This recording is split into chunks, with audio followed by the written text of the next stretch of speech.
اس کو صدقے کا حکم نہ دے، اسے صدقے کی ترغیب نہ دے، یہ حقیقی معنی میں ڈاکٹر اور طبیب نہیں ہے، کیونکہ زیادہ تر بیماریوں کا سبب انسان کی روح کا بیمار اور پریشان ہونا ہے۔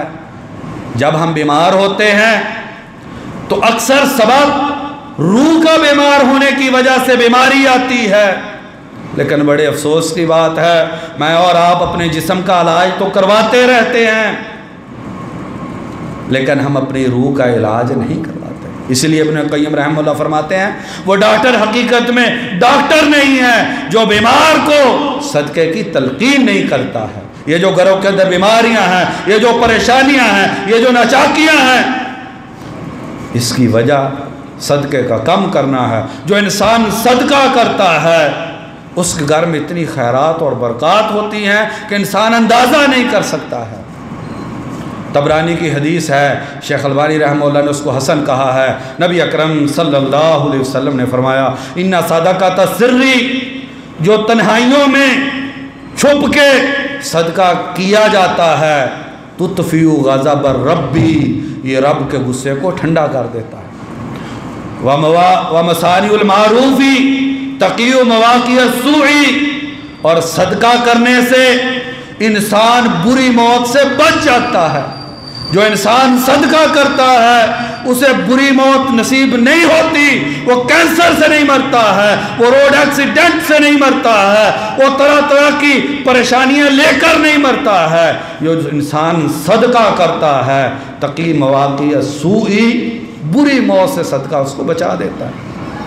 اور مستدرک حاکم کی حدیث ہے والآفات والہلاکات، انسان پہ آفت آ نہیں سکتی ہے، صدقہ جو ہے یہ صاحبان اور چھتری بن جاتا ہے، انسان کی زندگی سے آفتیں اور ہلاکتیں نکل جاتی ہیں۔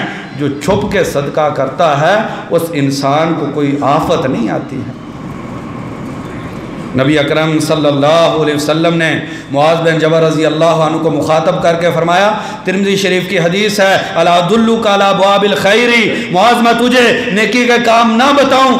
فرمایا الصوم جنۃ، روزہ ڈال ہے، والصدقۃ تطفئ الخطیۃ کما یطفئ الماء النار، صدقہ گناہوں کو ایسے ختم کرتا ہے جیسے پانی آگ کو ختم کر دیتا ہے۔ بخاری اور مسلم کی حدیث ہے، نبی اکرم صلی اللہ علیہ وسلم نے فرمایا اس حدیث کو اگر بھائیو آج ہم نے دل میں جگہ دے دی تو سمجھ لیجیے آج کا ہمارا یہاں پر بیٹھنا جو ہے وہ انشاءاللہ کامیابی سے ہمکنار ہو گیا۔ نبی اکرم صلی اللہ علیہ وسلم نے فرمایا اس حدیث کو ہر بھائی دل میں نقش کر کے لے کے جائے۔ بخاری مسلم کی حدیث ہے، فطرۃ الرجل فی اہلہ ومالہ ونفسہ وولدہ، انسان کے گھر میں بیوی بچوں میں فتنے اور آزمائشیں اور پریشانیاں آتی ہیں، ومالہ، انسان کے مال میں آزمائشیں آتی ہیں، ونفسہ، اور اس کے اپنے آپ کے بارے میں طرح طرح کی پریشانیاں مصیبتیں آتی ہیں، وَوَلَدِهِ، اولاد میں بھی آتی ہیں، تُكَفِّرُهَا الصِّيَامُ وَالصَّلَاةُ وَالصَّدَقَةُ، نماز روزہ اور صدقہ ان ساری پریشانیوں کو دور کر دیتا ہے۔ امام منذری رحمہ اللہ نے اپنی مشہور حدیث کی کتاب الترغیب والترہیب میں نقل کیا ہے، امام بہقی رحمہ اللہ کہتے ہیں کہ ہمارے استاد امام حاکم رحمہ اللہ اپنے وقت کے سب سے بڑے محدث، ان کے چہرے پہ ایسے پھوڑے اور پھنسیاں نکل آئیں کہ پورا سال ان کا علاج کرواتے رہے لیکن شفا نصیب نہ ہوئی۔ تو ایک دن جمعہ پڑھنے کے لیے مسجد میں آتے ہیں، اپنے استاد ابو عثمان الصابونی کو جمعے میں کہتے ہیں، استاد محترم اس بیماری کی وجہ سے میں انتہا درجے کا پریشان ہوں، انتہا کا پریشان ہوں، چہرہ لے جا کے زخموں والا کسی کے سامنے نہیں جایا جاتا، اللہ سے دعا کیجئے کہ اللہ مجھ کو شفا دے دے۔ ابو عثمان صابونی رحمہ اللہ جمعے کے خطبے میں شفا کی دعا کرتے ہیں۔ اگلا جمعہ ہے، ایک عورت آتی ہے اور آ کے ابو عثمان صابونی کو کہتی ہے کہ جمعہ میں آپ نے امام حاکم کے لیے شفا کی دعا کی تھی، مجھے رات نبی اکرم صلی اللہ علیہ وسلم خواب میں آئے ہیں اور مجھ کو یہ کہہ کے گئے ہیں کہ حاکم کو کہو کہ مسلمانوں میں صدقہ کرے، پانی مسلمانوں کو پلائے، صدقہ و خیرات کرے۔ امام حاکم رحمہ اللہ کو یہ بتلایا جاتا ہے۔ امام حاکم رحمہ اللہ اپنے گھر کے باہر غریبوں کو، مسکینوں کو، راہ چلتے مسافروں کو پانی پلاتے ہیں، صدقہ و خیرات کرتے ہیں۔ فرماتے ہیں کہ ایک ہفتہ نہیں گزرا، سال کی بیماری اللہ نے جڑ سے ختم کر دی۔ بھائیو، ہم بیماریوں کا علاج ہسپتالوں میں کرتے ہیں، ہزاروں لاکھوں خرچ کرتے ہیں، لیکن کبھی دل میں نہیں آتا ہسپتال میں جانے سے پہلے اللہ کے راستے میں کچھ خرچ کر دیں۔ بہت بڑے محدث ہیں ابو طاہر السلفی رحمہ اللہ، انہوں نے محدثین کے حالات پہ ایک کتاب لکھی ہے موجم صفر کے نام سے۔ اس میں نقل کرتے ہیں کہ ابو بکر خبازی رحمہ اللہ نیسا پور کے علاقے میں ان کو ایک خطرناک بیماری لگ گئی جس کا کوئی بھی ڈاکٹر علاج نہیں کر پا رہا تھا۔ تو کسی اللہ والے کے پاس، عالم دین کے پاس جاتے ہیں، کہتا ہے یہ میری بیماری ہے، بڑا چیک کروایا ہے، شفا نہیں مل رہی ہے۔ تو کہتے ہیں کہ اللہ کے راستے میں تم صدقہ کر دو۔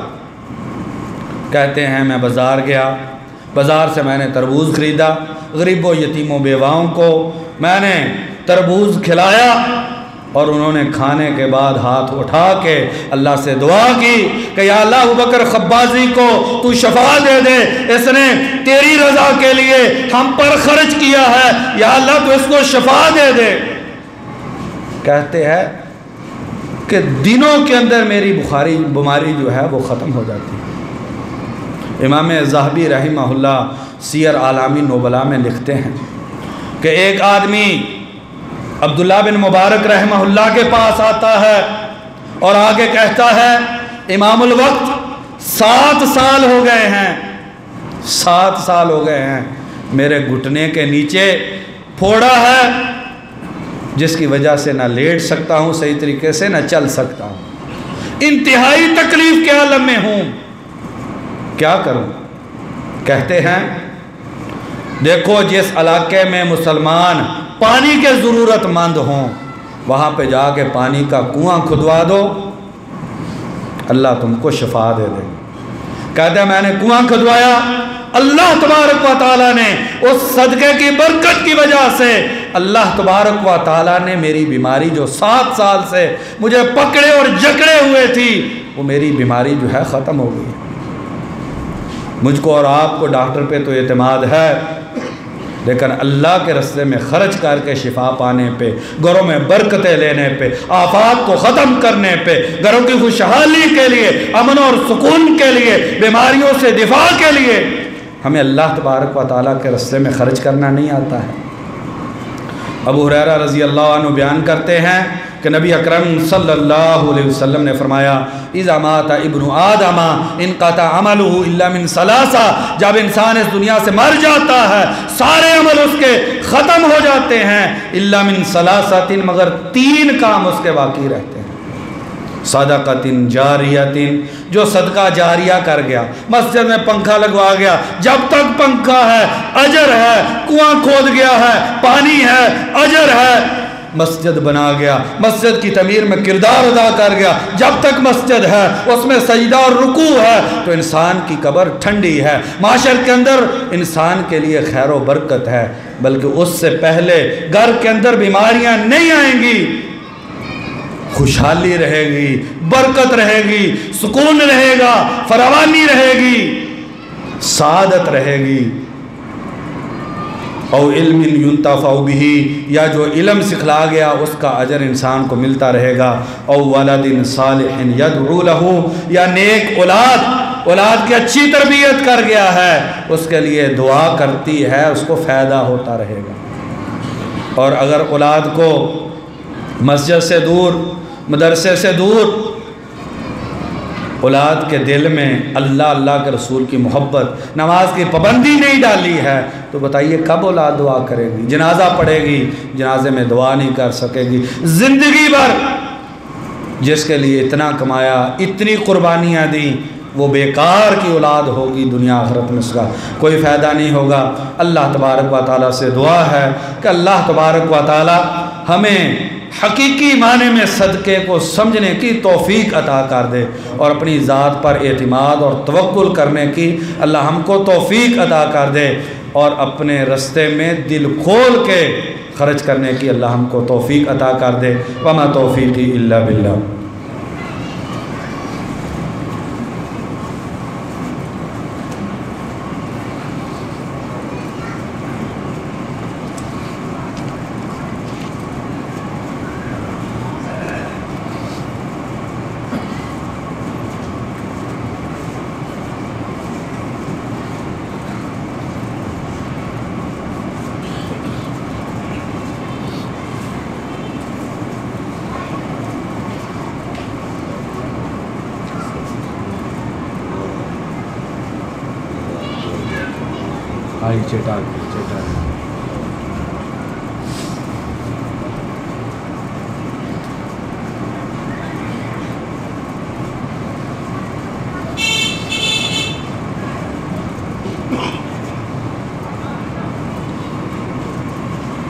ان الحمد للہ نحمده ونستعینه ونستغفره ونعوذ باللہ من شرور انفسنا ومن سیئات اعمالنا من يهده الله فلا مضل له ومن يضلل فلا هادي له واشهد ان لا اله الا الله وحده لا شريك له واشهد ان محمدا عبده ورسوله اما بعد۔ صدقوں میں سے بہترین صدقہ وہ یہ ہے کہ انسان اللہ کے گھر کی تعمیر میں خرچ کرے۔ بخاری اور مسلم کی حدیث ہے، نبی اکرم صلی اللہ علیہ وسلم نے فرمایا، من بنا للہ مسجدا بنا اللہ لہ بیتا فی الجنہ، جس انسان نے دنیا میں مسجد کو بنایا، اللہ تبارک و تعالیٰ اس انسان کے لیے جنت میں گھر بنائیں گے۔ بہترین صدقہ وہ یہ ہے کہ انسان اللہ کے گھر کی تعمیر میں خرچ کرے۔ اور نبی اکرم صلی اللہ علیہ وسلم جب مدینہ منورہ تشریف لائے تو آپ صلی اللہ علیہ وسلم نے نہ اپنا گھر تعمیر کیا، نہ صحابہ کے گھروں کو تعمیر کیا۔ بھائیو، سب سے پہلے کس چیز کو تعمیر کیا؟ مسجد نبوی کو تعمیر کیا، کیونکہ میرا اور آپ کا گھر یہ ہمارے جسموں کی ضرورت ہے، اور یہ جو مسجد پاکیزہ گھر ہے یہ میری اور آپ کی روح کی ضرورت ہے۔ روح کی ضرورت کو پہلے پورا کرنا چاہیے، جسم کی ضرورت کو بعد میں پورا کرنا چاہیے۔ صحابہ ایک ایک پتھر کندھوں پہ اٹھا کے لا رہے تھے، نبی اکرم صلی اللہ علیہ وسلم اپنے ریشمی بدن پہ 2 پتھر اٹھا کے لا رہے تھے۔ ایک صحابی نے دیکھا، تڑپ کے آگے بڑھا، اللہ کے نبی یہ پتھر مجھ کو دے دیجئے۔ اللہ کے نبی، میں اٹھا کے لے کے جاتا ہوں، آپ کیوں تکلیف کرتے ہیں؟ تو نبی صلی اللہ علیہ وسلم نے فرمایا، پوری دنیا کا سونا اکٹھا کر کے لکھا جائے، قیمت ادا نہیں ہوتی۔ فرمایا کل قیامت کے دن میرا بوجھ اٹھا لو گے؟ کہا کہ نہیں۔ تو فرمایا آج پھر دنیا میں مسجد کے ان پتھروں کو مجھے اٹھانے دو تاکہ کل قیامت کے دن میرا بوجھ ہلکا ہو جائے۔ تو بھائیو، یہ ہماری مسجد بھی زیر تعمیر ہے، اور آپ بھائیوں کو اس مسجد کی تعمیر میں اتنے پیار، چاہت، لگن اور شوق کے ساتھ، اتنا بڑھ چڑھ کے خوبصورتی کے ساتھ اس کی تعمیر میں حصہ ڈالنا چاہیے کہ اللہ تبارک و تعالیٰ اس کی رحمت اور برکت کی وجہ سے آپ کے گھروں کو جنت کا گہوارہ بنا دے۔ اور یہ بات یاد رکھیے کہ جتنے آپ خرچ کر دیں گے مسجد میں، اس سے کئی گنا اللہ دنیا میں آپ کو عطا کر دیں گے۔ اللہ تبارک و تعالیٰ قرآن مجید میں فرماتے ہیں، الذین ينفقون اموالهم فی سبیل اللہ کمثل حبۃ مثل الذین ينفقون اموالهم فی سبیل اللہ، جو اللہ کے راستے میں خرچ کرتے ہیں اس کی مثال ایک دانے کی ہے، دانہ ایک ہے، ایک دانہ اللہ کے راستے میں خرچ کیا ہے، وہ یوں ہی ہے جیسے زمین کے اندر بیج دیا ہے، اس سے گندم کا سٹا نکلتا ہے، بالی نکلتی ہے، پر اس بالی پہ 7 سٹے آتے ہیں، ہر سٹے میں 100 دانہ ہے۔ ایک دانے سے اللہ، ہم زمین میں ایک دانہ ڈالتے ہیں، اللہ کے لیے نہیں ڈالتے ہیں، اپنے لیے اس زمین میں ڈالتے ہیں۔ اللہ ہمیں ہمارا خالق و مالک ہے، اس ایک دانے کو 700 دانے کر کے واپس کرتا ہے جب ہم اپنے لیے ڈالتے ہیں۔ اور بھائیو اگر اللہ کے لیے اس کو ڈال دیں گے تو وہ ضائع ہو جائے گا نہیں، اللہ کی قسم وَيُضَاعِفُ لِمَن يَشَاءُ، اللہ اس سے بھی زیادہ عطا کرے گا۔ کبھی بھی آزما کے دیکھ لیجئے، ابو بکر صدیق رضی اللہ عنہ کا واقعہ آپ کے سامنے ہے کہ سارا مال لے کے اللہ کے راستے میں صدقہ کر دیتے ہیں۔ نبی صلی اللہ علیہ وسلم پوچھتے ہیں گھر کے اندر ہمیں بھی ہم خرچ کرتے ہیں، دیکھیے کس قدر بڑا حوصلہ ہے، گھر کا گزارا کیسے ہوگا، گھر کے اندر کیا بچا ہے؟ کہا اللہ اور اللہ کے رسول کی محبت بچ گئی ہے۔ جس گھر میں اللہ اور اللہ کے رسول کی محبت بچ جائے وہ گھر جو ہے وہ جنت کا گہوارہ ہے۔ تو آپ میں سے کسی نے پڑھا ہو ابو بکر رضی اللہ عنہ بھوک کی وجہ سے فوت ہو گئے تھے؟ نہیں، اللہ نے ان کو بہترین زندگی دی تھی۔ اگر انہوں نے سارا اللہ کے راستے میں خرچ کر دیا تھا تو اللہ نے بھی ابو بکر رضی اللہ عنہ کا ہاتھ نہیں چھوڑا تھا۔ طلحہ بن عبید اللہ رضی اللہ عنہ 7 لاکھ درہم ایک زمین کو فروخت کر کے ملتے ہیں، 7 لاکھ کے 7 لاکھ اللہ کے راستے میں یکمشت خرچ کر دیتے ہیں ایک رات میں۔ حضرت عائشہ رضی اللہ عنہا ان کو 70,000 درہم کسی جگہ سے آئے، سارے کے سارے اللہ کے راستے میں خرچ کر دیے۔ لونڈی نے کہا 1 درہم رکھ لیتی، گھر کے اندر آج کھانے کے لیے کچھ نہیں ہے۔ ہم کتنا گھر کے بارے میں سوچتے ہیں اور اللہ کے لیے کتنا سوچتے ہیں، ان کو یاد ہی نہیں ہے کہ ہمارے گھر میں کھانا نہیں ہے۔ تو کہتی اگر پہلے مجھے بتلا دیتی تو میں گھر کے کھانے کے لیے 1 درہم رکھ لیتی۔ اور بیان کرتے ہیں راوی کہ جسم کے اندر جو کپڑے پہنے ہوئے تھے وہ پیوند لگے ہوئے کپڑے تھے، لیکن اللہ کے راستے میں خرچ کرتے ہوئے صحابہ اور تابعین ڈرا نہیں کرتے تھے۔ ہم بھی انہی کے وارث ہیں، انہی کے نقش قدم پہ انشاءاللہ چلنے والے ہیں۔ آپ بڑے عظیم بھائی ہیں، آپ کی ایک روایت ہے، آپ کی ایک صدقے کے حوالے سے پہچان ہے، تو اس مسجد کے معاملے میں بھائیو اتنی خوبصورتی سے صدقہ کریں کہ دنوں کے اندر جو ہے یہ مسجد کا معاملہ مکمل ہو جائے۔ اللہ تبارک و تعالیٰ سے دعا ہے اللہ ہمیں حقیقی معنی میں صدقہ کرنے کی توفیق عطا کر دے۔ دعا کے لیے کہا گیا ہے 2 بھائیوں کے بارے میں وہ فوت ہو گئے ہیں، اللہ انہیں غریق رحمت کرے، جنت الفردوس میں اللہ ان کو اعلیٰ مقام عطا فرمائے، قبر کی سختیوں سے اللہ محفوظ رکھے، ان پہ اللہ تبارک و تعالیٰ اپنی رحمت نازل کرے۔ جو بیمار ہیں اللہ تبارک و تعالیٰ ان کو شفا یاب کر دے، جو مقروض ہیں اللہ ان کے قرضے ادا کر دے، پریشانوں کی اللہ پریشانی کو دور کر دے۔ یا اللہ ہمارے ملک سے مہنگائی جو ہے اس کو ختم کر دے۔ یا اللہ دین اسلام کو اس ملک میں نافذ کرنے کی ہم کو توفیق عطا کر دے۔ یا اللہ دلوں کو محبت عطا کر دے۔ یا اللہ آنکھ کو حیا عطا کر دے۔ یا اللہ کان کو پاکیزگی عطا کر دے۔ یا اللہ زبان کو عفت عطا کر دے۔ یا اللہ دلوں کو نور ایمان سے منور کر دے۔ یا اللہ یہ مسجد میں جمعہ کا خطبہ ہوتا ہے، یا اللہ ہم دنیا کی محبت اور لگن میں اتنے کھو گئے ہیں کہ اکثر خطبہ گزر جانے کے بعد مسجد میں آتے ہیں۔ یا اللہ ہمیں اس مسجد سے پیار کرنے کی توفیق عطا کر دے۔ یا اللہ دنیا داری سے ہمیں کچھ وقت نکال کے اپنے اور اپنے پیارے محبوب کے فرمین سننے کی یا اللہ ہم کو بر وقت آ کے جو ہے مسجد میں آنے کی یا اللہ توفیق عطا کر دے۔ یا اللہ ہر طرح کی خیر عطا کر دے۔ سبحان ربک رب العزت عما یصفون وسلام علی المرسلین والحمد للہ رب العالمین۔